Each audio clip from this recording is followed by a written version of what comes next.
This conference will now be recorded. In this video, I'll be walking you through how to enter and submit your payroll for processing. To do this, you can begin by selecting Enter Payroll directly from your dashboard, or on the left-hand side menu, select Payroll, and then Enter Payroll. They'll both take you to the exact same spot. So the first time you select Enter Payroll, you will be taken to your setup grid. So from here, you have the ability to manipulate the employee's pay on how to pay them.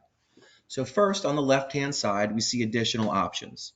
If you select the Show Department Only, you'll have an additional column on your grid where you can change the employee's department.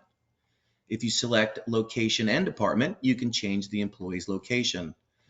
If you select Pay Numbers for secondary check, this will insert a second column, an additional column where you can differentiate a primary check or a secondary check. The rate ID column is used for variable pay if you would set up rate ID at the employee level. Decimal hours, if you select decimal hours, you'll be able to enter decimals and the system will stay as decimals as opposed to reverting to hours and minutes. Selecting effective date will insert another column where you can enter the date that the employee has worked. If you need to use the enhanced payroll grid options, such as showing the division, a column for a workers' comp job class, or a column to show job numbers, you would select the enhanced pay grid. Manual payroll options are also available here, which will be discussed in another video. On the right side, you will simply select which earning codes you wish to process for your payroll. Once completed, you will select Save on the bottom right. Now your payroll grid is set and will be this way every time you log in. If you ever need to add additional columns, you can always select Setup to go back to the setup, add additional columns as needed, select Save, and you're back into your grid. From here, you are able to obviously enter your employee's hours.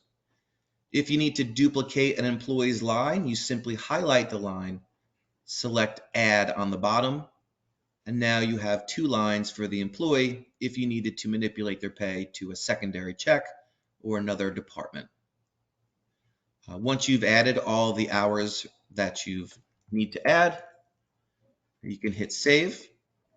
Once everything is saved, you can then select Preview Payroll in the top. The payroll will be shown here, your most recent pay date. Make sure it is the correct one.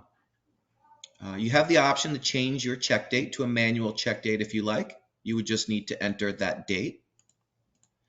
You can advance zero. So if you are not running this payroll, you can advance zero and the system will get rid of this next scheduled payroll. And if you would like all live checks, you can block all direct deposits. Once you've made your options, you'll select preview.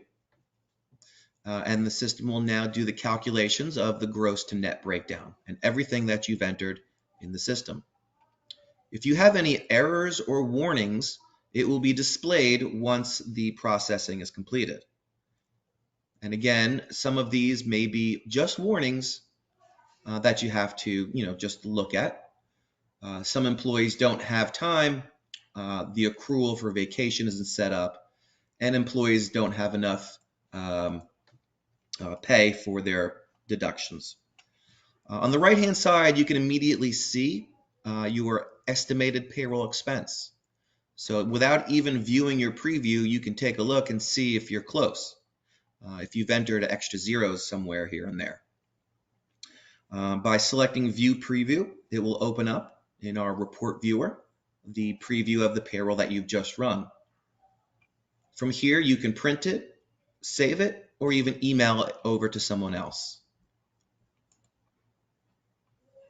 Once you're done viewing your preview, you can exit the preview. If you need to make any corrections, you will do so within the system and then reprocess the payroll. If the payroll is sufficient, you will then select Approve Payroll. By selecting Approve Payroll, you will have two options here. Either it will say Approve Payroll like it does here. If I select this, the system will close and verify the payroll and produce the live checks, payroll package, and ACH records. Second option, if this doesn't say approve payroll, it will say notify my payroll rep of approval. By selecting that, you'll be prompted to email your payroll representative, and once they receive that email, they will close the payroll on your behalf. If you have any further questions, please contact your payroll provider.